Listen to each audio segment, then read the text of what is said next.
Hello friends, मैं हूं संजय संख्यान और आप देख रहे हैं एचपी नोटिफिकेशंस बाय संख्यान। दोस्तों, कल हमने बात करी थी Himachal Pradesh finance and account services का जो प्री अभी एग्ज़ाम 29 दिसंबर को हुआ था।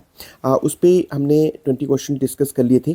आज थोड़ा गला ख़राब है, जुकाम हुआ है, बट मैं चाह रहा था कि इस पे थोड़ा डिस्कशन कर लूँ। तो चलिए, मैं एक बार थोड़ा ओवरव्यू कर देता हूँ। देखिए, Himachal Pradesh finance and account services एक हिमाचल प्रदेश की प्रेस्टिजियस सर्विसेज है। ये स्टेट सर्विसेज है और इसमें जो भी रेगुलर गवर्नमेंट एम्प्लॉइज़ है जिनके पास 3 ईयर की रेगुलर क्वालिफाइंग सर्विस है, उनकी selection as a section officer यहाँ पे होती है। और ये गजटेड पोस्ट है, तो काफ़ी लोगों ने इसमें एग्ज़ाम दिया है और इसमें अभी जो एडवर्टाइज पोस्टें थी वो 30 थी। 30 पोस्टों के अगेंस्ट अभी जो प्री में सिलेक्शन होगी वो होगी 300 एस्पिरेंट्स की। और इस पे मैं पहले भी एक बार ओवरव्यू आपको दे चुका हूँ। पिछली जो मैंने कल वीडियो बनाई थी उस पर मैंने क्वेश्चन नंबर 20 तक डिस्कस कर लिया था। चलिए अब हम देखते हैं कि क्वेश्चन नंबर 21 क्या हो सकता है। ये जो कल तक मैंने क्वेश्चन डिस्कस किए थे ये HPFR 2009 के थे और ये क्या था कि इसमें 20 क्वेश्चन आए थे। अब हम बात करते हैं CCS पेंशन रूल 1972 की। Question number 21। देखिए, हिमाचल प्रदेश की अगर मैं बात करूं तो यहाँ पे अभी भी हिमाचल प्रदेश के जो अपने कोई रूल नहीं है पेंशन रूल से रिलेटेड। तो हमने सेंटर के जो सिविल सेंट्रल सर्विसेज के जो पेंशन रूल 1972 है उन्हें ही अडॉप्ट किया है। तो मीन्स हालांकि ये 2021 भी अमेंडमेंट हो गए हैं सेंटर में, बट रिवाइज पे रूल जो सेंटर के 2021 है वो हिमाचल में एप्लीकेबल नहीं है। हमें अभी भी 1972 के ही जो CCS पेंशन रूल 1972 है वो ही पढ़ने पड़ेंगे। और तो देखो, इसमें काइंड ऑफ पेंशन ये 5-6 टाइप की पेंशन होती है, जैसे सुपरन्यूशन, इनवैलिड और कई तरह की पेंशन होती है। इसी के जो रूल 38 है उसमें लिखा हुआ है कि इनवैलिड पेंशन कर्मचारी को मिलेगी। इनवैलिड पेंशन तब होती है जब government employees incapacitated to work, means मान लीजिए कोई ऐसी मेडिकल इलनेस आ गई है, मेंटली रिटायर्ड हो गया है, तो उस स्थिति में क्योंकि उससे काम तो हो नहीं सकता तो उसको क्या करना पड़ता है, हम रिटायर कर देते हैं और उसको देते हैं पेंशन, जिसे बोलते हैं इनवैलिड पेंशन। ओके। हालांकि जो CCS रिवाइज पे रूल है उसमें आपने देखा होगा वहाँ पे जो रूल 39 लिखा है, बट वो रूल गलत है, क्योंकि गलत मीन्स हिमाचल पर्सपेक्टिव से ठीक नहीं है। तो the right answer is C. Okay, question number 22 लेते हैं। इसमें इन्होंने बताया DCRG। देखो, DCRG के लिए क्या है कि रूल जो 50 है, मैं बार बार बोल रहा हूँ, CCS पेंशन रूल जो 1972 है ना, वो ही हिमाचल प्रदेश में एप्लीकेबल है। तो उसी में ही इन्होंने देखो होता क्या है कि जैसे ही रूल 50 है उसमें बताया कि कर्मचारी को जैसे ही उसकी सुपरन्यूशन होती है या रिटायर्ड होता है या रिटायर्ड किया जाता है उसको, तो क्या करना पड़ता है, हमें इमीडिएटली उसकी जो रिटायरमेंटल बेनिफिट है, रिटायरमेंट बेनिफिट दो होते हैं, एक होती है पेंशन और एक होती है DCRG या डेथ कम रिटायरमेंट ग्रेजुटी या रिटायरमेंट ग्रेजुटी हम जिसे बोलते हैं। तो ये इमीडिएटली हमें रिलीज़ कर देने पड़ते हैं। ओके। और इसमें इन्होंने एक प्रोविज़न रखा है, क्योंकि कहीं ऐसा ना हो कि अनड्यू उसको हम ऐसे रोक के रखें, और क्योंकि रिटायरमेंट के बाद कर्मचारी तो रहता नहीं, उसको पेंशन ही मिलती है, तो उसको क्या है कि फटाफट पैसे की ज़रूरत पड़ती है। तो इसमें रूल में ही इन्होंने प्रोविज़न कर दिया है कि भाई 3 महीने के अंदर अंदर उसको जो रिटायरमेंटल बेनिफिट है वो फटाफट दे दीजिए। अदरवाइज़ 3 महीने तक अगर नहीं हुआ तो जो भी GPF का रेट ऑफ इंटरेस्ट रहता है उस वो इंटरेस्ट जो है वो जो DCRG पे हमें देना पड़ेगा। तो इसमें जो डेडलाइन दे रखी है वो है 3 मंथ की। तो it means A is the right answer. चलिए क्वेश्चन नंबर 23 पढ़ लेते हैं। Compensation pension is granted to a government servant who has been. देखो, कंपनसेशन पेंशन का क्या होता है कि कई बार क्या होता है ना, कई मान लीजिए जो कैडर है या कोई डिपार्टमेंट है उसमें कुछ पोस्टें ख़त्म कर देते हैं। ओके। जब उन अबॉलिश हो रही हैं उन पोस्टों को, तो उसकी वजह से क्या होता है कर्मचारी को, अब क्योंकि या तो हम कहीं उसको एज ए सरप्लस पूल में डाल के किसी और डिपार्टमेंट में भेज देते हैं, या फिर हम क्या करते हैं कि अगर कोई सरप्लस पूल में कोई वैकेंसी नहीं है तो फिर हम क्या करते हैं, उसको कर देते हैं रिटायर। तो कब रिटायर करते हैं, मैंने बताया कि जब कोई परमानेंट पोस्ट हो वो ख़त्म हो जाती है। तो इट मीन्स ये B is the right answer, जिसमें लिखा है selection for discharge owing to abolition of his permanent post. Abolish हो रही है पोस्ट तब उस पर हम कर रहे हैं, तो means B is the right answer. चलिए क्वेश्चन नंबर 24 लेते हैं। इसमें ये थोड़ा देखो, इसमें तो अब कैलकुलेशन थी, बड़ा सिंपल सा क्वेश्चन था, बट क्योंकि 8.371 ये थोड़ा लंबी कैलकुलेशन है। तो the pension of employee at fix means, देखो कर्मचारी रिटायर हो गया तो उसको पेंशन जो फिक्स करी 38,000 थी। He requested to commute 40% of pension. जो कम्यूटेशन ऑफ पेंशन रूल है उसमें क्लियरली बताया कि मैक्सिमम जो पेंशन कम्यूटेशन हो सकती है वो हो सकती है 40%। Okay, lump sum amount to committed admissible to him will be, ये है। इसमें बोला कि कम्यूटेशन, देखो मैं इसको थोड़ा सा एलेबोरेट करना चाहूँगा, आप लोगों को इसमें अभी भी कन्फ्यूजन था। दो चीज़ें होती हैं। एक, जैसे कर्मचारी रिटायर होता है ना, तो उसको हम क्या करते हैं, एक तो मिलती है पेंशन और एक मिलती है पेंशन आफ्टर कम्यूटेशन। ओके, तो होता क्या है कि जैसे मान लीजिए 38,000 है, तो उसका मैक्सिमम जो कर्मचारी कर सकता है वो अपनी जो पेंशन कम्यूट करा सकता है वो करा सकता है 40%। अब इसमें जब कोई अमाउंट आएगा, मान लीजिए मैं एग्जांपल दे रहा हूँ कि ये आ गया 12,115 रुपये और 25 पैसे। ओके, या इसको 75 पैसे ले लो। तो हमने क्या करना, क्योंकि ये पेंशन का कम्यूटेशन निकल रहा है ना अभी, तो इस अमाउंट को इग्नोर करना है। बट ये मैं इग्नोर कब करना है, जब हम इसकी पेंशन की कम्यूटेशन कर रहे हैं, मीन्स जब 40% निकाल रहे हैं, सिर्फ तब इग्नोर करना है। बट होता क्या है कि जब आपने कम्यूटेड वैल्यू निकालते हैं, एक तो होगी कि पेंशन की कम्यूटेशन करी, बाद में क्या करना पड़ता है, यहाँ पूछा गया है कि लमसम अमाउंट ऑफ कम्यूटेशन, तो कम्यूटेशन ऑफ पेंशन के बाद हम निकालते हैं कम्यूटेड वैल्यू ऑफ पेंशन। तो उसमें एक सिंपल सा फॉर्मूला है कि जो भी आपने पेंशन का कम्यूटेशन कराया, ठीक है, और इंटू 12 करते हैं हम इसमें, और इंटू जो कम्यूटेशन फैक्टर होता है 8.371। अब आप बोलेंगे 8.371 क्या है, ये कम्यूटेशन फैक्टर होता है। जब आप कम्यूटेशन रूल पढ़ते हैं तो उसमें क्या होता है कि कर्मचारी जब रिटायर होता है ना, तो उसके नेक्स्ट एनिवर्सरी मीन्स जैसे 58 में रिटायर हो तो 59, तो 59 के सामने हम क्या करते हैं, वहाँ पे एक टेबल दे रखा है, तो 59 के सामने देखेंगे तो वहाँ पे 8.371 एक फैक्टर आता है। तो जब हमने इसको अब मैंने बताया कि 40% ऑफ पेंशन आपने कम्यूट करा दी, तो यहाँ तो हमने इग्नोर कर दिया था जो पैसा था, जो पैसों में निकला, जैसे 7 था इग्नोर कर दिया, इंटू 12 कर दिया है और इंटू 8.371 कर दिया है। तो इससे जो अमाउंट आएगा ये आ रहा था, मान लीजिए 1,52,000, 15,26 और 870.25 मान लीजिए। तो यहाँ अब क्योंकि इग्नोर सिर्फ वहाँ करना था, यहाँ जब आप कमिटेड वैल्यू निकालते हैं ना, पूरी पेंशन की कमिटेड वैल्यू निकालते हैं, तो यहाँ इग्नोर नहीं करना होता है, इसको हमने नेक्स्ट हायर अमाउंट में लेना होता है। तो it means A is the right answer. Okay, यहाँ कईयों को कन्फ्यूजन था कि इग्नोर करना है, इग्नोर यहाँ नहीं करना, मैं बार बार बोल रहा हूँ, इग्नोर यहाँ करना था जब हमने 40% कम्यूटेशन निकालनी थी। बाकी जब एक कम्यूटेड वैल्यू आती है तो फिर इग्नोर करने की जरूरत नहीं है। रूल में लिखा है कि नेक्स्ट हायर लेंगे। चलिए क्वेश्चन नंबर 25 लेते हैं।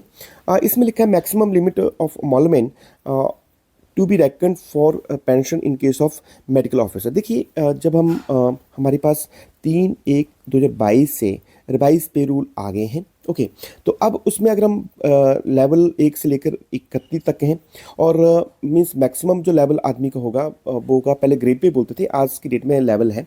तो इसमें जो लिखा है हमारे पास वो है 218,600। ओके, बट तो इसका मतलब कईयों को कन्फ्यूजन होता होगा कि यार मैक्सिमम पे वही है, बट क्या है कि जो मेडिकल ऑफिसर हैं उनके लिए हम साथ में देते हैं एनपीए।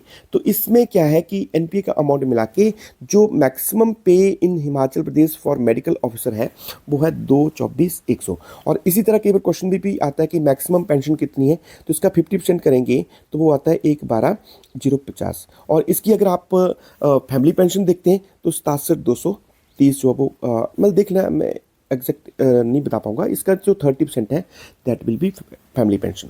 तो means A is the C is the right answer. ये इस तरह एक और न्यूमेरिकल आया हुआ था। इसमें calculation of earn leave encashment payable to the government servant who is drawing basic pay, जिसकी बेसिक पे इतनी है उस पर 40% जो है वो डीए है। Earn leave at the balance of the time means 28 है। देखो मैं यहाँ पे आपको एक चीज़ बताना चाहूँगा कि जो इसके लिए जो पेंशन की जब हम पेंशन के साथ साथ बंदे को जो गवर्नमेंट एम्प्लॉइज़ है उसको मिलता है लीव इनकैशमेंट। लीव इनकैशमेंट के लिए जो रूल हैं वो हैं CCS लीव रूल 1972 के रूल 39 में बताए गए। तो यहाँ पे एक चीज़ तो याद रखनी होती है कि हिमाचल में HPL अगर के होता है ना, जैसे शॉर्ट सेंटर के रूल पढ़ें आप 39 पढ़ोगे तो उसी में लिखा है कि अगर शॉर्ट फॉल हो रहा है मीन्स 300 मैक्सिमम एनकैशमेंट होती है, तो आप क्या कर सकते हैं कि HPL को भी जो है वो एनकैश कर सकते हैं। बट हिमाचल में जो 39 का 2 रूल है वो डिलीट हो गया 2 वाला। तो मीन्स एचपीएल तो क्रेडिट नहीं, एचपीएल तो शॉर्टफॉल में इस एनकैश नहीं करते। अब दूसरा जो इसमें एक टेक्निकल पॉइंट था कि अदरवाइज तो आपने निकाल ही देना था। आप मैक्सिमम लोगों ने क्या करा है कि इसका फॉर्मूला है कि क्योंकि इसका अमॉल्टमेंट आता है 70,600, ओके, और उसमें आपने प्लस ऐड कर दिया होगा 42% डीए किसका 70,600 का, और साथ में मैक्सिमम लोगों ने क्या कर दिया कि 28 डेज कर दिया, डिवाइड बाई 30 कर दिया। वो गलत हो गया क्योंकि इसमें इन्होंने बोला कि he has also avail 10 days leave encashment during LTC. जो एलटीसी रूल आपने हिमाचल प्रदेश के लिए पढ़े होंगे उसमें क्लियरली बोला है कि अगर कर्मचारी एनकैशमेंट करा सकता है मैक्सिमम 60 डेज, कोई दिक्कत नहीं है, एलटीसी करा सकता है। जब एलटीसी पे जा रहा है तो मैक्सिमम 60 डेज जो एनकैश करा सकता है। But at the time of retirement, ये 2020 की इंस्ट्रक्शन है कि at the time of retirement जितने वो एनकैशमेंट करा लेता है उतने माइनस होंगे। तो यहाँ टेक्निकल चीज़ क्या थी कि आपने 228 की जगह 10 दिन क्योंकि इसने एनकैशमेंट करा लिए थे तो 218 का ही एनकैशमेंट होनी थी। तो किंगियों ने मैक्सिमम में ये गलती करी है। तो राइट आंसर इज 7,28,498। चलिए अगला क्वेश्चन लेता हूँ मैं 27th क्वेश्चन में इन्होंने बोला है कि a government student was on LND, leave not due होता है। ये जब आप लीव रूल 1972 पढ़ेंगे उसमें क्या होता है कि कर्मचारी के पास कोई छुट्टियां नहीं हैं और उसको मेडिकल लीव पे जाना है, मीन्स मेडिकल ग्राउंड पे उसने जाना है। तो अब वो अगर कर्मचारी रेगुलर है तो कोई लिमिट नहीं है, मैक्सिमम 300 दिन की एलएनडी पे कर्मचारी एंटायर सर्विस में जा सकता है, ओके। और अब हुआ क्या यहाँ पे क्या क्वेश्चन आ रहा है कि एक गवर्नमेंट सर्वेंट जो एलएनडी पे चला गया था, मींस लीव नॉट ड्यू पे चला गया था वो, और वहीं से वो वॉलेंट्री रिटायरमेंट के लिए अप्लाई कर देता है, वो ज्वाइन नहीं करता है ड्यूटी। तो अब क्योंकि LND means leave not due जो वो बाद में फ्यूचर में अर्न करनी पड़ती है in the form of HPL. HPL जैसे जितनी जितनी आपको पता है 20 एचपीएल जो है वो एक साल में क्रेडिट होती है। तो मान लो अगर उसने या मान लो 40 उसने एलएनडी ली होगी तो उसको क्या करने पड़ना था कि दो साल में उसको अर्न करनी पड़नी थी, बट उसने अर्न नहीं करी। वो क्या करा कि वो रिटायर हो गया, बस छुट्टी गया था वहीं से रिटायर हो गया। तो इसमें एक सिंपल सा प्रोविज़न है कि अब उसको रिटायरमेंट कब से मानेंगे कि वॉलंटरी रिटायर कब मानेंगे, जिस दिन से कर्मचारी छुट्टी पे गया था उसी दिन से हमने ये मानना कि वो कंपल्सरी वॉलंटरी रिटायर हो गया है। ये क्यों रखा होगा? ये इसलिए रखा क्योंकि अगर मान लीजिए 40 दिन वो छुट्टी पे रहता, उसके बाद हम इसकी अगर इसकी वॉलंटरी रिटायरमेंट एक्सेप्ट करते तो ये जो 40 दिन थे जो एचपीएल कटनी थी उसने कमानी थी अगले अर्न करनी थी फ्यूचर में, तो वो नहीं कर पाएगा। तो इसलिए बैक डेट से ही हम इसको जिस दिन से वो छुट्टी पे चला गया उसी दिन से हम इसको क्या मानते हैं, ये मानते हैं कि वो वॉलंटरी रिटायर हो गया है। तो it means C is the right answer. चलिए अब क्वेश्चन नंबर 28 लेते हैं। अब पेंशन डिस्बर्सिंग अथॉरिटी, इसमें रूल में पूछा गया कि पेंशन कौन कौन डिस्ट्रीब्यूट करता है। देखिए जो नेशनलाइज बैंक है उनके माध्यम से भी होती है, ट्रेजरी सब ट्रेजरी से भी होती है, अकाउंट ऑफिसर भी मीन्स ये भी होती है। तो it means all of above is the right answer, ठीक है। तो अगला लेते हैं, leave salary and pension contribution should be paid. होता क्या है ना, देखो ये लीव सैलरी और पेंशन कंट्रीब्यूशन ये दो तरह के कंट्रीब्यूशन है।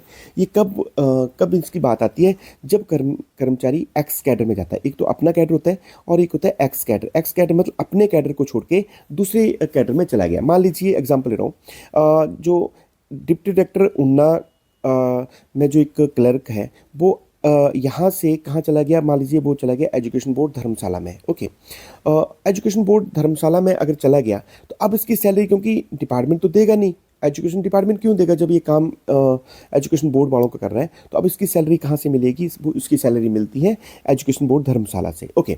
तो अब क्या होता है कि जो कर्मचारी है जो यहाँ ऊना का क्लर्क था, अब सैलरी मिल रही है इसको धर्मशाला से, तो इसकी जो सैलरी के साथ दो कंपोनेंट होते हैं, एक होता है लीव सैलरी और एक होता है पेंशन कंट्रीब्यूशन।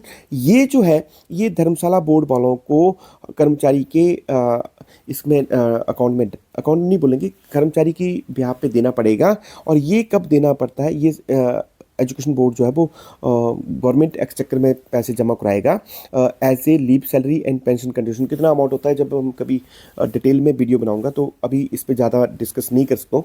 तो इसमें क्या होता है कि पूरे साल का मान लो जैसे जैसे फाइनेंशियल कंप्लीट होता है तो उसके विद इन 15 डेज जो है वो ये सारा का सारा पैसा जो वो गवर्नमेंट एक्सचेकर में एजुकेशन बोर्ड वालों को जमा कराना पड़ेगा। It means A is the right answer. चलिए क्वेश्चन नंबर 30 ले लेते हैं। क्वेश्चन नंबर 30 में ये भी अभी आप देख रहे होंगे कि पेंशन रूल के ही क्वेश्चन चले हुए हैं। तो under rule 3 of the CCS pension rule 1972, अब ये भी देखिए 3 आपको ना, मैं बोल रहा हूँ कि 2021 वाली बुक मत पढ़िए, आपने अभी भी 1972 के ही बुक पढ़नी है। अगर नहीं होगा तो आपने मेरे को मैसेज करना, मैं आपको इसका जो पीडीएफ है वो मैं आपको अवेलेबल करा दूंगा। तो उसमें इन्होंने बोला कि under rule 3 of the CCS pension rule 1972 which is the following payment is not included in the retirement benefit. देखो रिटायरमेंटल बेनिफिट मैंने पहले बता दिया, दो तरह के जो जब कर्मचारी सुपरएनुएशन हो जाता है या पेंशन आ जाता है तो उसको दो तरह के रिटायरमेंटल बेनिफिट मिलते हैं, एक तो होता है पेंशन और एक होता है ग्रेस्टी। ओके, तो लीव इन कैश आपको लगता होगा उसमें जीपीएफ भी मिलता है कर्मचारी को, या फिर बाद में लीव इन कैशमेंट भी मिलता है।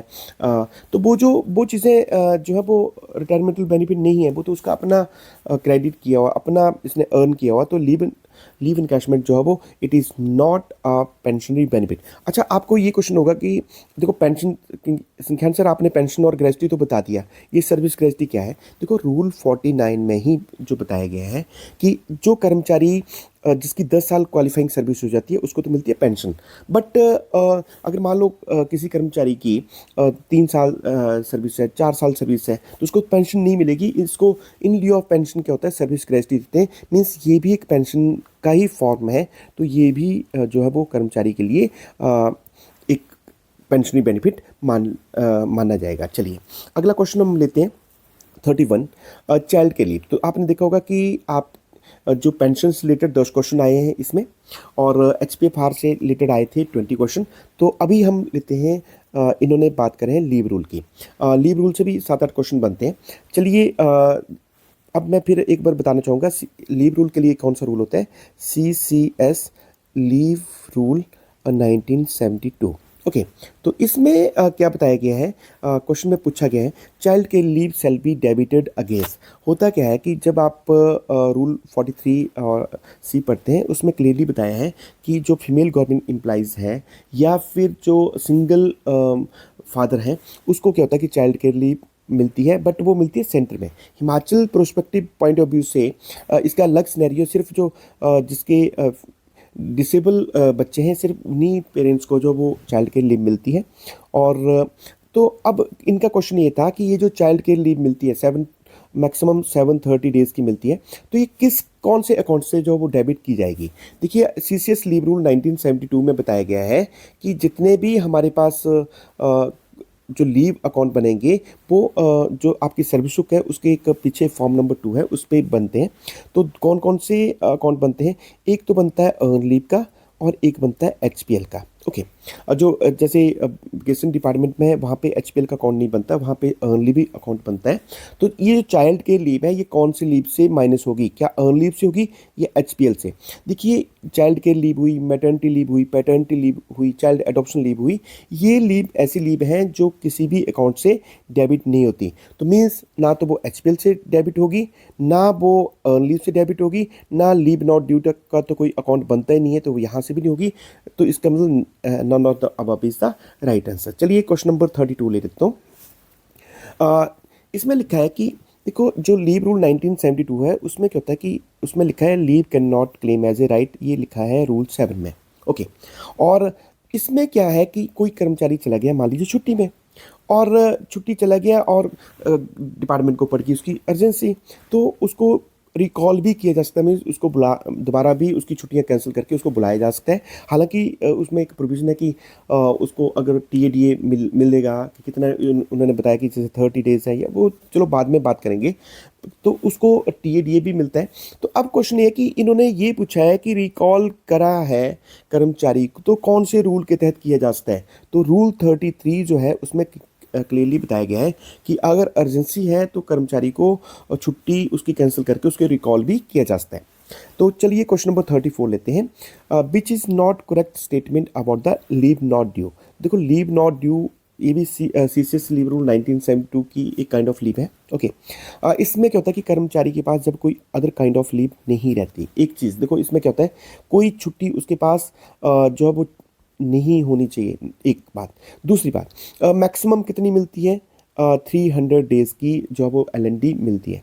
तीसरा, ये फ्यूचर में इतनी जो है वो इसको अर्न भी करनी पड़ेगी। मीन्स ऐसा नहीं कि छुट्टी लीव LND ले ली और बाद में कि 300 दिन के लिए अप्लाई कर दिया, अगले साल रिटायर होना है तो उसको उतनी नहीं दी जाएंगी, सिर्फ उतनी देनी जितना वो फ्यूचर में जो वो अर्न कर सकता है। ठीक है। और किस पे मिलती है? मिलती है सिर्फ मेडिकल सर्टिफिकेट के साथ। तो चलिए इसमें देखते हैं क्या क्या दिखा है कि it is granted as leave preparatory to retirement. देखो LPR के लिए कभी भी LPR जब आप पेंशन रूल पढ़ते हैं तो वहाँ पे कर्मचारी लीव प्रिपरेटरी टू रिटायरमेंट पे भी जा सकता है। तो उसमें ये LND पे कभी नहीं भेजते हैं। वहाँ पे सिर्फ दो सिनेरियो होते हैं, या तो हम अर्न लीव पे करते हैं या अर्न लीव शॉर्टफॉल हो रही है तो सिर्फ HPL में भी भेज सकते हैं, अदरवाइज और कोई भी काइंड ऑफ लीव में हम नहीं कर सकते। इसका मतलब ये इसमें से नॉट करेक्ट पूछा तो ये करेक्ट नहीं है, बाकी ये सारी चीज़ें इसके लिए करेक्ट हैं। ओके, चलिए क्वेश्चन नंबर 34 लेते हैं। A government servant joined as on 13 August 2023, how many days of the earn leave shall be entitled. देखो होता क्या है ना, आपको होता है कि 1 जनवरी और 1 जुलाई को क्या होता है कि कर्मचारी के एडवांस उसके खाते में अर्न लीव की अगर मैं बात करूं, अभी मैं सिंपल बात करूं अदर देन वेकेशन डिपार्टमेंट, तो हम क्या करते हैं, अर्न लीव जो है वो 15 दिन एडवांस में क्रेडिट करते हैं और 15 दिन जो हम बाद में क्रेडिट कर देते हैं जुलाई में। ओके। और इसमें मैक्सिमम जो क्रेडिट होती है अर्न लीव होती है 30 डेज एक साल में। और अगर एंटायर सर्विस में करूं तो उसमें मैक्सिमम 300 से ज़्यादा कभी भी अर्न लीव हम क्रेडिट नहीं करते। अब इसमें जो क्वेश्चन पूछा गया है कि अब ये जो कर्मचारी है अगर 1 जनवरी को ज्वाइन करता है फोरनून में, तब तो 15 उसके खाते में क्रेडिट कर देनी थी। ओके, या 1 जुलाई को करता है ज्वाइन फोरनून में, तब तो 15 कर देनी थी। अब ये कहीं mid of the half year कर रहा है, मीन्स कभी भी इसने ज्वाइन किया 13 अगस्त को, तो इसमें रूल बताया कि जब हम क्रेडिट करते हैं ना, एडवांस में क्रेडिट करते हैं, तो हमें कंप्लीट मंथ होना चाहिए। कंप्लीट मंथ मीन्स पूरा महीना जो वो आना चाहिए। तो अब अगस्त 13 अगस्त है, तो इसका मतलब अगस्त महीने के अर्न लीव एनकैशमेंट नहीं होगी, तो कब कौन सा होगा? सितंबर, अक्टूबर, नवंबर, दिसंबर। कितने मंथ हुए? 1 2 3 4। तो 4 है, तो एक महीने के लिए जो इसका फॉर्मूला होता है 2.5 डेज जो हम एक महीने के लिए क्रेडिट करते हैं, तो means 10 is the right answer. तो चलिए अगला हम क्वेश्चन ले लेते हैं 35। 35 में क्या बोला गया है कि in case of single female government servant the grant of child care leave shall be extended to. कितनी हो सकती है? देखो वैसे तो चाइल्ड केयर लीव होता क्या है ना, देखो आप यहाँ से देख रहे होंगे कि क्योंकि ये चाइल्ड केयर लीव से लेटेस्ट नोटिफिकेशन अभी हुई है इमिडिएटली, तो जो पेपर सेटर हैं उन्होंने जानबूझ के जो लेटेस्ट कोई भी नोटिफिकेशन होती है उससे क्वेश्चन आने के चांसेस ज़्यादा हैं। तो हो सकता है पेपर में भी चाइल्ड केयर लीव से इस बार जो मेन एग्जाम है वहाँ पे क्वेश्चन आ सकते हैं। इसमें क्या है कि मैंने बता दिया कि मैक्सिमम जो मिलती है 730 डेज मिलती है। ओके, और ये मिलती है सिर्फ मेडिकल सर्टिफिकेट के साथ ही मिलती है, ऐसे बिना मेडिकल सॉरी, इसको मैं थोड़ा गलत बोल गया। देखिए जो मैक्सिमम जो चाइल्ड केयर मिलती है वो मिलती है 730 डेज पे। ओके, और ये एंटायर सर्विस में मिलती है, इसमें कोई बच्चे का नहीं है कि एक हो दो हो, है ना, मैक्सिमम 2 बच्चों पे मिलती है और ये मिलती है 730 डेज। और दूसरा ये जो है ये जो है वो हिमाचल प्रदेश की अगर बात करूं तो ओनली उन्हीं को मिलती है जिनके बच्चे जो 40% से ज़्यादा डिसेबल हैं। तो अच्छा, इसमें ये मेल को भी मिल जाती है और फीमेल को भी मिलती है। मेल को सिर्फ तभी मिलेगी अगर वो सिंगल फादर है, उसकी अगर वाइफ नहीं है, और फीमेल के लिए ऐसी कोई कंडीशन नहीं है। बस इसमें ये है कि एक साल में जो कभी ऐसा होगा ना, फिर तो आज करी फिर परसों कर दी, तब तो छुट्टियां के लिए इन्होंने एक उसमें लिमिट कर दी कि एक साल में एक जो कैलेंडर ईयर होता है, मीन्स जनवरी से लेकर दिसंबर तक, मैक्सिमम जो वो 3 स्पेल में ही जनरली छुट्टी जो वो 3 बार ही मिल सकती है। ये लिमिट नहीं कितनी लेनी, पर 3 बार मिल सकती है। ऐसा नहीं कि कुछ आज ले ली, कुछ अगले महीने ले ली, कुछ अगले महीने ले ली, 3 स्पेल से ज़्यादा नहीं हो सकता है। बट इन्होंने इसमें एक रिलैक्सेशन दे रखी है कि अगर फीमेल सिंगल फीमेल है, उसका हस्बैंड नहीं है, तो उसको 3 नहीं, उसको फिर 6 बार जो वो साल में छुट्टियां जो वो ले सकती है। तो it means C is the right answer. चलिए क्वेश्चन नंबर 36 लेते हैं। Under rule 19(1) of the CCS pension rule, the re-employed military pensioner have to exercise his option within a period of कितना। देखिए दो तरह के सिनेरियो होते हैं। एक होता है जो सिविलियन है, मान लो उसने रिटायरमेंट ली, अब री एम्प्लॉयड हो सकता है, तो उसको जो ऑप्शन देनी पड़ती है वो देनी पड़ती है विद इन 3 मंथ, अगर वो दोबारा री एम्प्लॉयड होता है कि पिछली सर्विस को मेरी एज क्वालिफाइंग सर्विस मान लो। और पेंशनर के लिए जो वो ये कंडीशन होती है 1 ईयर, तो means 1 year is the right answer. ये जो 3 है ये तब होता है ना कि कोई सिविल सर्विस में पहले कोई मान लीजिए कोई टीचर था, उसने इनवैलिडेट हुआ पेंशन में और उसके बाद ठीक हो गया और उसके बाद दोबारा री एम्प्लॉयड हुआ है, तो उसको सिविल टू सिविल में जाना है तो 3 मंथ, और अगर मिलिट्री से सिविल में जाना है तो 1 ईयर की इसमें कंडीशंस है। Question number 37, a government servant took half days casual leave during tour. The DA will be calculated at the rate of कितना एक कैलेंडर ईयर में क्या होता है। इसको मैं थोड़ा सा आपको बताता हूँ। अब ये चले टीए के क्वेश्चन। टीए में क्या होता है कि जब आपको पता है कि कर्मचारी टूर पे जाता है तो होता क्या कि उसकी हम देखते हैं कि एब्सेंस फ्रॉम हेडक्वार्टर कितनी है। दो चीज़ें देखनी पड़ती हैं, एक तो कि इस कितने घंटे जो है वो बाहर रहा है, और दूसरा हमें देखना पड़ता है कि क्या इसने जो एक रेडियस है 30 किलोमीटर का, क्या उसको उसने क्रॉस किया कि नहीं किया है। ओके, तो अब क्या हुआ कि कर्मचारी चला गया टूर पे। मान लीजिए एग्जांपल दे रहा हूँ कि शिमला से कर्मचारी था, वो चला गया है धर्मशाला में। अब उसने क्या करा कि धर्मशाला में आधे दिन की, मान लीजिए 4-5 दिन का उसका टूर था, आधे दिन की उसने कैजुअल लीव ले ली। अब आधे लीव की कैजुअल लीव मीन्स वो अब्सेंट कितने कितने घंटे रहा, वो रहा 12 घंटे अब्सेंट रहा। अगर 12 घंटे अब्सेंट रहा तो अब चलिए इसको फॉर्मूला देखते हैं होता क्या है कि जब 0 से 6 घंटे अब्सेंट रहता है तो कितना मिलता है, कोई उसको टीए नहीं मिलता। हालांकि आप सेंटर के रूल पढ़ना, वहाँ पे 30% बताया है, बट मैं बोल रहा हूँ कि आपको बार बार बोल रहा हूँ कि हमें पढ़ना है हिमाचल पॉइंट ऑफ व्यू से। तो हिमाचल में क्या होता है कि जब कर्मचारी 0 से 6 घंटे होता है तो उसको जो डेली मिलती है वो नील मिलती है। 6 घंटे और 1 मिनट से लेकर 12 घंटे तक इसको कितनी मिलती है, 70%। और 12 घंटे और 1 मिनट से लेकर 24 घंटे अगर अब्सेंस फ्रॉम हेडक्वार्टर रहती है तब उसको मिलती है 100% डेली। तो मेरे हिसाब से तो जो मुझे लग रहा था कि ये जो सिनेरियो है इसमें कर्मचारी को, क्योंकि ये कितना रहा, सिर्फ 12 घंटे ही बाहर रहा ना ये, तो इसका मतलब इसकी कितना मिलनी चाहिए थी, 7। इसका मतलब ये कहाँ किस रेंज में आ रहा है, 6 से 12 घंटे, इतना तो वहीं ऑप्शन में रहा ना। तो अगर 6 से 12 रहा तो इसका मतलब 70% तो इसको जो डेली मिलनी चाहिए थी। I think this should be the right answer. हालांकि आंसर की में इन्होंने 50% डेली बोली है, बट अब ज़्यादा इस पर मैं चर्चा नहीं कर सकता हूँ। चलिए क्वेश्चन नंबर 38 लेते हैं। The rate of interest of HBA house building advance. इसमें क्या है कि इसमें कोई ज़्यादा समझने वाली बात नहीं है, ये तो नोटिफाई किया जाता है डिपार्टमेंट के द्वारा। तो 8.5% जो है वो आज की डेट में चला हुआ है। Question number 39, if a government servant avail free boarding and lodging during the tour, his daily, उसको डेली कितनी मिलेगी। देखो इसमें अलग अलग सिनेरियो है, एक होता है बोर्डिंग है ना, एक होता है लॉजिंग है ना, और एक होता है जो बोर्डिंग। इसमें ना बड़ा कन्फ्यूजन होता है कि बोर्डिंग और लॉजिंग होता है। बोर्डिंग मीन्स जब खाना पीना आप खा पी रहे हैं उसे बोलते हैं बोर्डिंग, और लॉजिंग, लॉज से याद रखना आपने, लॉज मतलब रहने के लिए। तो जब आप जब आपकी बोर्डिंग फ्री होती है तो आपको मिलती है डेली 50%, और जो लॉजिंग है तो इसमें आपको मिलती है 75% डेली, और अगर बोर्डिंग और लॉजिंग दोनों ही फ्री हैं तो फिर मिलती है 25%। तो इसका मतलब 25% इज़ द राइट आंसर। चलिए क्वेश्चन नंबर 40 ले लेता हूँ। 40 में लिखा है daily allowance is payable to the government servant while on tour. तो daily allowance is payable to government servant while on tour when the government servant avails restricted. देखो जब RH ले रहा है ना, तो RH है तो मीन्स फिर तो डेली नहीं मिलनी चाहिए। इसको लेते हैं व्हेन गवर्नमेंट कैजुअल लीव है, जब अपने लिए, देखो जो अपन, इसमें होता क्या है कि कर्मचारी, मान लो मैं फिर बोल रहा हूँ कि चला गया शिमला से धर्मशाला में।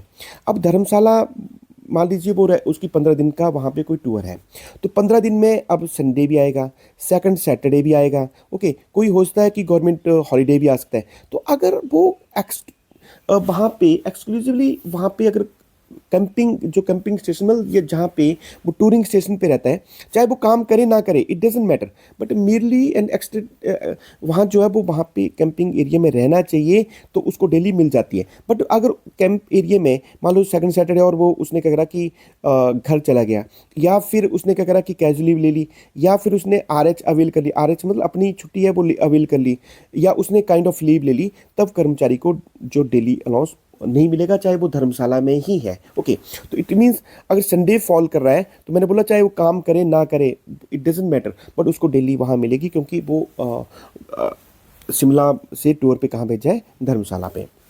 चलिए क्वेश्चन नंबर 41 ले लेते हैं। इसमें बोला गवर्नमेंट सर्वेंट हैज़ रेंडर इतने साल जो उसने सर्विस करी, ओके, एंड हिज बेसिक पे इतनी है 97,000, 42% DA है, HRA इतना इन्होंने बताया, द रिटायरमेंट ग्रेजुटी, ये अब पेंशन से रिलेटेड इन्होंने क्वेश्चन पूछा हुआ है यहाँ पे। तो इसमें देखिए सिंपल सा क्वेश्चन है कि इन्होंने बोला कि रिटायरमेंट ग्रेजुटी कितनी बनेगी, तो इसके लिए जो रूल है वो है 50, rule 50 of the CCS pension rule 1972। तो इसमें क्या देखिए सिंपल सा फॉर्मूला है रिटायरमेंट ग्रेजुटी के लिए, 1/4 इंटू अमोलमेंट भी बताऊंगा साथ में, और साथ में हम देखते हैं कि इसकी क्वालिफाइंग सर्विस हाफ ईयर में कन्वर्ट करनी होती है। तो पहले तो हाफ ईयर में कन्वर्ट कर लेते हैं।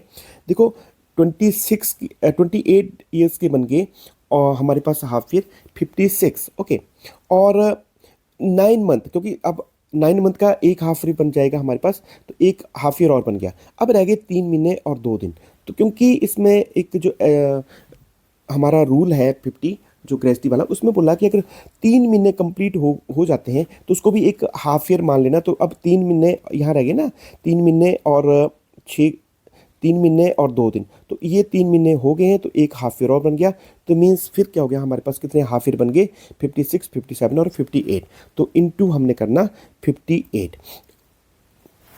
अब आपका क्वेश्चन ये होगा कि इसमें और क्या करना है। देखिए अमोलमेंट क्या है, तो 1/4 इंटू मीन्स ये तो फॉर्मूला है। अमोलमेंट में आता है जो उसकी बेसिक पे है, साथ में आता है DA, okay, but HRA means house rent allowance, it is not a part of emolument. ये जानबूझ के इन्होंने डाला होता है, तो ताकि एक गुगली के लिए। तो आपने सिर्फ क्या करना कि 97,000 लेना है, साथ में 97,000 का 42% आपने लेना है, ये बनेगा अमोलमेंट, और इसको मल्टीप्लाई कर देना 58 से। तो जो राइट आंसर जो निकल रहा है वो आ रहा है 19,97,230 रुपये। अच्छा, इसमें एक चीज़ और है कि मैक्सिमम अगर मान लो ये आ जाता है 22 लाख अप्रॉक्सीमेटली, मान लो मैं ऐसे मान के चलाऊँ, तो आपको पता है कि मैक्सिमम जो रिटायरमेंट ग्रेजुटी है हिमाचल प्रदेश में अभी भी 20 लाख है। तो फिर हमने लिखना होता है कि मैक्सिमम इसको रिस्ट्रिक्ट किया जा रहा है 20 लाख पे। तो ये 41 क्वेश्चन का जो राइट आंसर है, राइट आंसर इज जो है A। चलिए क्वेश्चन नंबर 42 ले लेता हूँ, ये TS रिलेटेड है। Whether any TA is admissible to government servant if he is recalled from vacation in the public interest। देखो मैंने सिंपल बोला कि कोई कर्मचारी मान लीजिए वेकेशंस पे चला गया है, छुट्टी पे चला गया है, और अब उसको रिकॉल किया जा रहा है। तो देखो रिकॉल किसकी वजह से, क्या कोई बाकी एंजॉय कर रहे हैं और उसको हम काम के लिए बुला रहे हैं, तो क्या उसको मिलना चाहिए कि नहीं मिलना चाहिए? भाई मिलना चाहिए। जब बाकी मौज मस्ती कर रहे हैं, वेकेशंस एंजॉय कर रहे हैं, और हम कर्मचारी को बोल रहे हैं आगे ऑफिस में काम करो, तो भाई रूल में प्रोविजन है कि उसको जो है वो TA जो वो मिलेगा एज पर TA रूल। चलिए क्वेश्चन नंबर लेते हैं अब 43 में बोला गया when both dependent parents are alive, okay, the family pension first will be given. होता क्या है कि जो पेंशन रूल है ना, उसमें रूल 54 में बताया गया कि फैमिली पेंशन किसको मिलेगी, ओके। तो इसमें ये रहता है, सबसे पहले तो नंबर आता है स्पाउस का, फिर स्पाउस के बाद अगला नंबर आता है बच्चों का। अब इसमें बड़ा लंबा है कि किस बच्चे को पहले मिलेगी। मैंने अगर ऑलरेडी इस पर वीडियो बना रखी है, अगर आप इसमें देखना चाहते हैं तो HP नोटिफिकेशन बाई संख्यान पे आपको ढेरों वीडियो जो वो इससे पेंशन से रिलेटेड मिल जाएंगी। बट अब यहाँ पे क्वेश्चन पे मैं फटाफट आ रहा हूँ। इसमें इन्होंने पूछा है कि ये जो कर्मचारी है इसके फैमिली में कोई और नहीं है, सिर्फ मदर और फादर है, तो पहले किसको मिलेगी? तो देखिए सिंपल से इसमें बोला कि जो मदर है, मदर का राइट जो वो पहले आता है। मदर का जब डेथ हो जाएगी उसके बाद फादर का नंबर आएगा, तो means mother C is the right answer. कभी भी इक्वल शेयर में जो नहीं मिलती। क्वेश्चन नंबर 44 लेते हैं। The special casual leave is granted to a government servant for donating their organ. एक ये स्पेशल कैजुअल लीव से रिलेटेड आया हुआ था, तो इसमें कितना है 42, क्योंकि देखो होता क्या है, पेपर सेटर जो हैं वो क्या करते हैं कि वो लेटेस्ट, ये भी लेटेस्ट इंस्ट्रक्शन निकली है, तो इसमें 42 डेज का सुखू गवर्नमेंट की अभी लेटेस्ट इंस्ट्रक्शन निकली है, उसमें उन्होंने इसको इंट्रोड्यूस किया कि 42 डेज की उसको जब स्पेशल कैजुअल लीव मिलेगी इफ़ गवर्नमेंट सर्वेंट जो है वो अपने ऑर्गन जो है वो डोनेट करता है। अगला क्वेश्चन लेते हैं 45। तो इसमें क्या है, but benefit will be get affected if wilful absence. देखो विलफुल एब्सेंस जो है वो आता है हमारे एफ आर 17A में। ओके, एफ आर 17A में इसमें क्या होता है कि जब विलफुल एब्सेंस होता है कर्मचारी मीन्स बिना बताए एब्सेंट हो गया, तो क्या होता है उसकी इंक्रीमेंट पे इफेक्ट होता है, लीव पे इफेक्ट होता है और पेंशन पे भी फर्क होता है। तो means all of the above is the right answer. क्योंकि जब पीरियड को हम डाइजनन कर देते हैं ना, देखो आपने देखोगे जब डाइजनन करते हैं इंक्रीमेंट डेफर हो जाती है, पेंशन में इतना पीरियड जो क्वालिफाई नहीं होता, फिर साथ में अब आपको लग रहा हो ना कि लीव पे, क्योंकि लीव क्या होता है कि एडवांस में हम क्रेडिट करते हैं ना, तो अभी मान लीजिए इस हाफ ईयर में, मैं एग्जाम्पल दे रहा हूँ, सितंबर में मान लीजिए किसी के 2 मंथ जो है हमने डाइजनन कर दिए बिल असेंस पे, तो अब सितंबर, क्योंकि सितंबर के जुलाई में तो हमने पहले ही इसकी 15 डेज जो अर्न लीव और HPL 10 डेज जो वो क्रेडिट कर दिए, तो अभी नहीं, अगला जो जनवरी महीना चलेगा ना 1 जनवरी, तो हम क्या करेंगे 15 डेज नहीं इसका क्रेडिट करेंगे। इसमें एक फॉर्मूला रहता है कि जैसे 1/, इसमें एक, अब मुझे एग्जैक्ट तो याद नहीं आ रहा है, इसमें क्या होता है कि 1/18, 1/10 करके, 1/10 करके, 1/18 करके एक फॉर्मूला है, तो उतनी अर्न लीव जो है वो हम माइनस कर देंगे, कम करेंगे, और HPL भी हम माइनस करेंगे। ओके, चलिए क्वेश्चन नंबर 46 लेते हैं। क्वेश्चन नंबर 46 पे क्या है, a female government student requested to sanction maternity leave on the account of abortion of along with medical certificate having 3 surviving children. तो देखो जो मैटरनिटी लीव में ही बताया गया रूल 43 में है, जो कि भाई फीमेल गवर्नमेंट एम्प्लॉइज जो है वो उसके लेस देन 2 सर्वाइविंग चिल्ड्रन है, तो उसको मैटरनिटी लीव मिलेगी। ओके, उसमें अगर कितनी मिलेगी 180 डेज की, बट ये जो चाइल्ड इसमें क्या है कि अबॉर्शन लीव है, अबॉर्शन लीव जो है इसमें 45 डेज की और मिलती है, इसमें वो लेस देन 2 सर्वाइविंग चिल्ड्रन वाली कंडीशन नहीं है, चाहे और मिलती कितनी है, ये मिलती है 45 डेज की। तो इसमें आप क्वेश्चन को समझते हैं, एक फीमेल गवर्नमेंट सर्वेंट है, उसने मैटरनिटी लीव के लिए सैंक्शन के लिए बोला कि कौन अब अबॉर्शन पे with medical certificate having 3 surviving children, तो मैक्सिमम को लग रहा था कि मैटरनिटी लीव मिलती है सिर्फ 2 चिल्ड्रन पे ही, पर ये जो अबॉर्शन के लिए मिलती है ना मैटरनिटी लीव, इसमें 2 चिल्ड्रन वाली कंडीशन नहीं है, तो means C is not eligible, C is eligible not exceeding 45 days during the entire service में। इसका मतलब उसको तीसरे बच्चे पे भी अगर 3 बच्चे हैं और उसके बाद भी अबॉर्शन होता है, तो भी उसको जो मैटरनिटी लीव 45 डेज की on abortion along with medical certificate मिल जाती है। चलिए क्वेश्चन नंबर 47 लेते हैं। CCS leave rule is applicable to encashment of leave salary in respect of public sector undertaking PSU board corporation wholly and substantially owned and controlled by the central or state। तो इसमें simple rule number पूछा है, पर rule number तो 39D है भाई। तो अगर मैं बात करूं, होता क्या है ना कि लीव इनकैशमेंट के लिए अदरवाइज तो रूल है 39, उसमें 1 में बताया कि अर्न लीव जो डिपार्टमेंट के लिए, 2 में बताया HPL शॉर्टफॉल होने पे लिए, 3 अलग अलग सिनेरियो, तो इसको तो अब याद ही रखना पड़ेगा। रूल 39D में बताया गया कि अगर PSU बोर्ड कॉरपोरेशन के जो कर्मचारी हैं वो उन्होंने लीव इनकैशमेंट करानी है, तो उनको जो है वो लीव इनकैशमेंट की जाएगी रूल 39D में। चलिए अब क्वेश्चन नंबर 48 लेते हैं। और गवर्नमेंट सर्वेंट क्विट सर्विस, उसने 30/6/23 को जो है वो क्विट कर दी। He was having 290 days of earn leave at his credit, he is eligible for cash equivalent. तो कितना मिलेगा, देखो जब कर्मचारी रिजाइन कर जाता है ना, तो बाकी तो उसके सारे जो वो जैसे रिटायरमेंट ग्रेजुटी है और बाकी सब चीज़ें खत्म, पेंशन वो नहीं मिलती, सिर्फ उसकी जो लीव है ना अर्न लीव, उसका 50% मिलता है, तो मीन्स 290 का 50% कितना होता है 145 डेज। तो ए इज़ द राइट आंसर। बाकी मैं बता रहा हूँ पेंशन नहीं मिलती, DCRG नहीं मिलेगी, वो उसके फॉरफिट हो जाती है, सिर्फ उसको जो मिलती है, जो इसकी अर्न लीव है उसका भी 50% मिलेगा। तो 290 का 50% बन रहा है 145। It's a right answer. चलिए क्वेश्चन नंबर 49 ले लेता हूँ। द एज ऑफ सॉरी, मैंने बताया था मेरा गला खराब है, पर मैं चाह रहा था कि चलो इसको थोड़ा डिस्कस करने की कोशिश करता हूँ। The age of limit of a child stipulated for the grant of child adoption leave.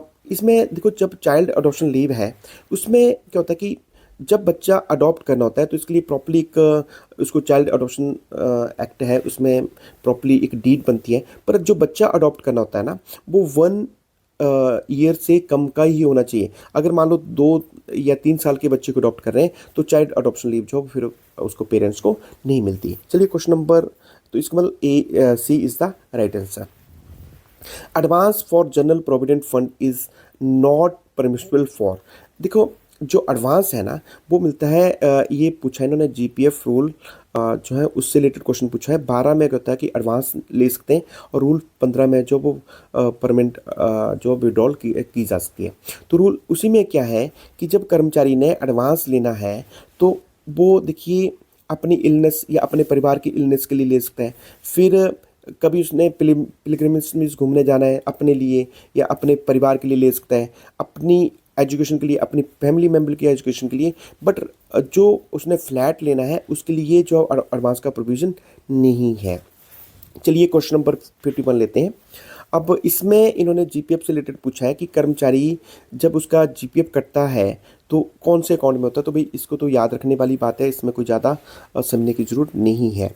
अब इस अगला क्वेश्चन पूछा है कि जीपीएफ रूल 1960 के जो रूल हैं उसमें नॉमिनेशन कर किया जाता है, कौन से रूल के तहत है। तो भाई रूल तो पढ़ने ही पड़ेंगे क्योंकि इसमें 12-13 क्वेश्चन रूल से रिलेटेड पूछे हैं। तो ये पहली बार हो रहा है, हालांकि पिछले क्वेश्चन पेपर देखिए उसमें रूल पे ज़्यादा फोकस नहीं था, बट इस बार पूछा जा रहा है। तो अब देखो रूल में है और सिलेबस में है तो इस पर ज़्यादा कुछ नहीं बोला जा सकता है। चलिए क्वेश्चन नंबर 53 लेते हैं। द नॉमिनी मेड और notice of cancellation given by the subscriber under the GPF rule salary means, देखो होता क्या है ना, मान लीजिए कर्मचारी ने अपना जीपीएफ के लिए एक नॉमिनेशन फॉर्म भरना पड़ता है। अब नॉमिनेशन फॉर्म उसने भर दिया और बाद में उसको लग रहा है कि नहीं, मैंने अपने किसी और फैमिली मेम्बर को नॉमिनेशन बनाना है। नॉमिनेशन के लिए मैंने बताया कि 100% शेयर होता है ना उसका नॉमिनेशन का, तो उसमें वो बोल सकता है कि ए बी सी, बट ये फैमिली मेम्बर ही होने चाहिए। मैंने इस पर एक वीडियो बनाई है कि ऐसा नहीं हो सकता कि किसी पड़ोसी को बोल दे कि मैंने नॉमिनी बनाना है, अपने ही फैमिली मेम्बर से बना सकते हैं। तो उसको बताना पड़ता है कि ए को कितना % देना, बी को कितना, सी को कितना, टोटल 100% करना पड़ता है। तो अब क्वेश्चन है कि मान लीजिए मिस्टर ए को उसने नॉमिनी बनाया था, अब इसको लग रहा है नहीं ए नहीं, मेरी इसके साथ ठीक नहीं बन रही है, मैंने बी को बनाना है। तो कोई बात नहीं, इसके कभी भी वो नॉमिनेशन फॉर्म दोबारा रिवाइज करके अपने जो भी उसकी अकाउंट ऑफिसर है या जो जो उसका हेड ऑफ द ऑफिस है उसमें वो जमा करा सकता है। तो ये कब से इफेक्टिव होगा, तो जैसे ही अकाउंट ऑफिसर के पास ये पहुंच जाता है, डीडीओ के पास ये पहुंच जाता है, फिर जो है वो उसी डेट से ये जो है वो इफेक्टिव हो जाता है। It means C is the right answer. चलिए अगला क्वेश्चन लेते हैं 54। Absence by a government servant after the expiry of leave shall be debited against his leave account as though it was. मतलब ये बोला गया है कि अब्सेंस ऑफ होता क्या है, इसके लिए सीसीएस लीव रूल 1972 का रूल नंबर 25 है, उसमें बोला है कि overstay of leave. Overstay leave का मतलब यह है कि मान लीजिए कर्मचारी गया था 25 दिसंबर तक गया था छुट्टी पे, और उसने क्या करा कि ज्वाइन नहीं किया 25 दिसंबर के बाद, उसने ज्वाइन किया 30 दिसंबर को एग्जाम्पल। तो अब 26, 27, 28 और 29 ये जो 4 दिन की, ये तो हो गया उसका ओवरस्टे ऑफ लीव। ओके, इसे बिलफुल एब्सेंस नहीं बोलते हैं, इसे बोलते हैं ओवरस्टे ऑफ लीव। तो जब ओवरस्टे ऑफ लीव 4 दिन का हो गया तो अब इसमें क्या करना, दो पेनल्टी लगती है इसमें कर्मचारी को। एक तो लगती है जो सीसीएस लीव रूल में, उसमें बोला कि इक्वल नंबर ऑफ एचपीएल जो उसके काट देने, मीन्स हम उसके लीव अकाउंट से 4 जो है वो एचपीएल काट देंगे। बट एचपीएल में आपको पता है मिलती है लीव सैलरी, बट यहाँ पे ओवरस्टेल में उसको लीव सैलरी नहीं मिलेगी। विदाउट लीव सैलरी एचपीएल खाते से हम 4 दिन काट देंगे, और दूसरा जो उसके ऊपर एक्शन होता है वो होता है डिसिप्लिनरी प्रोसीडिंग। ठीक है, तो अब यहाँ से इन्होंने बोला कि ये जो 4 दिन काटने, एग्जाम्पल दे रहा हूँ, तो कौन से काटने, क्या लीव अकाउंट से काटने, अर्न लीव से, एचपीएल से या एलएनडी। एलएनडी का तो कोई अकाउंट बनता ही नहीं है, तो अर्न लीव से नहीं काटते हैं, ये काटते हैं एचपीएल से। तो means D is the right answer. चलिए क्वेश्चन नंबर 55 लेते हैं। During deputation following allowance will be regulated with mutual consent. क्या क्या है, देखो ये जब आप डेपुटेशन पे जाते हैं ना, जब FRSR में डेपुटेशन का एक चैप्टर है, तो HRA मिलता है, ज्वाइनिंग टाइम मिलता है, ट्रैवलिंग अलाउंस मिलता है, तो मीन्स ये सारी चीज़ें जो वो D is the right answer. चलिए क्वेश्चन नंबर 56 लेता हूँ। और government servant whose date of birth इतनी है ये, ओके, ज्वाइन द सर्विस इतनी तारीख को ज्वाइन कर रहा है, and apart from earn leave and HPL he has availed 2 month EOL during means देखो EOL ली इसने 2 month की अपने पर्सनल पर्पज़ के लिए, और 15 दिन की इसने ली ऑन मेडिकल सर्टिफिकेट। तो आप ये बोल रहे हैं कि क्वालिफाइंग सर्विस कैलकुलेट करो, देखो सिंपल सा है ये। तो हमने ये देखना, पहले तो ये देखना होता है कि जब इसकी डेट ऑफ बर्थ है, इसमें से हमने देखना होता है कि डेट ऑफ एंट्री सर्विस कितनी है। तो क्या ये 18 साल से ज़्यादा है? हाँ ज़्यादा है, तो फिर हमें ज़्यादा इस पर सोचने की ज़रूरत नहीं है, क्योंकि इसमें ना बॉय सर्विस कई बार क्या होता है, बॉय सर्विस वो हमने एक्सक्लूड करनी पड़ती है। ओके, तो ये तो क्योंकि अब 18 साल से ज़्यादा है, तो इसका मतलब इसकी वो तो बॉय सर्विस का तो यहाँ कोई बात नहीं बन पा रही है। अगला हम देखते हैं, फिर हमने देखना कि ये कब इसने एंट्री करी इसने सर्विस में 1997 में। ओके, ये देखिए 14/9/1997 में से एंट्री करी। ओके, और रिटायर कब हुआ ये? अब रिटायर करने के लिए हमें देखना पड़ेगा, क्योंकि 64 थी ना इसकी, तो 58 में 1/9/1964, तो 58 में रिटायर होगा, तो इसका मतलब 2022 में ये कर्मचारी क्या होगा, रिटायरमेंट होगी। क्योंकि रिटायरमेंट डेट नहीं दे रखी है जानबूझ के इन्होंने, तो यहाँ से हमें निकालनी पड़ेगी 58 ईयर करके, तो इसका मतलब 1/9/2022 ये बन रही है। तो अब क्योंकि आपको पता है कि जो FR56 है इसमें बताया गया है कि अगर जो किसी कर्मचारी की डेट ऑफ बर्थ जो पहली तारीख आ रही है, तो उसके पिछले महीने में ही रिटायर होता है। तो इसका मतलब ये कब होगा, अगस्त महीने में, ठीक है। तो 31/8 और 2022 को ये कर्मचारी रिटायर होगा। तो बस इसको प्लस माइनस करेंगे तो एक आपको क्या होगा कि एक क्वालिफाइंग सर्विस मिल जाएगी। बट इसमें जो क्वेश्चन था टेक्निकल जो डाला हुआ था इन्होंने, कि उसने 2 महीने की ईएल ली पर्सनल रीज़न के लिए, पर्सनल अफेयर के लिए, और दूसरा जो ली थी 15 दिन की जो ली थी मेडिकल ग्राउंड पे। तो देखो जो मेडिकल ग्राउंड पे ईयूएल ली होती है वो तो क्वालिफाइंग सर्विस मान ली जाती है, तो वो तो माइनस करने की जरूरत नहीं है। जो 2 मंथ की है तो 2 मंथ हमने जो क्वालिफाइंग सर्विस निकलेगी, जो भी क्वालिफाइंग सर्विस निकली उसमें से 2 मंथ हमने और माइनस कर देने। तो ये जो आंसर बन रहा है ये बन रहा है 24 ईयर्स 9 मंथ एंड 17 डे। चलिए क्वेश्चन नंबर 57 लेते हैं। आप देख रहे हैं ना चाइल्ड केयर लीव, इससे आप एक चीज़ देखिए, जो पेपर सेटर है ना वो उनका मेन फोकस रहता है जो लेटेस्ट इंस्ट्रक्शन निकल रही है। तो मेन एग्जाम में भी जो लेटेस्ट इंस्ट्रक्शन देखिए, जैसे अब ज्वाइनिंग टाइम है, HRA है, लीव रूल है, इससे रिलेटेड इन्होंने चाइल्ड केयर लीव है, इससे रिलेटेड इंस्ट्रक्शन निकल रही है। तो आपने फोकस रखना होता है कि उन क्वेश्चन को जरूर देखिए, ताकि मेंस में उनके आने के चांसेस ज़्यादा है। Leave salary payable during child care leave is equal to, क्या होता है देखो, अब ये तो इंस्ट्रक्शन दे रखी है कि 100% मिलेगी 367 डेज 365 डेज़ के लिए, और क्योंकि 730 डेज़ के लिए मिलती है ना ये, तो पहले जो 365 डेज़ होंगे उसके लिए पूरी मिलेगी, और जो अगले हैं उसके मिलेगी 80% ऑफ द जो भी इसकी पे बनेगी। चलिए क्वेश्चन नंबर 58 लेते हैं। As per HP finance department, जो OM दे रखा है इन्होंने कि अमॉलमेंट फॉर रिटायरी और स्पेशलाइज पर्सन क्या होता है। अब इसमें तो ये तो देखना पड़ेगा कि क्या था। आई थिंक इस आंसर की में 50% दे रखा है। चलिए क्वेश्चन नंबर लेता हूँ 59। The time limit for claim reimbursement of expenditure sorry. तो ये जो देखो LTC पे कर्मचारी जाता है ना, तो उसको वो एडवांस ले सकता है, कोई दिक्कत नहीं है।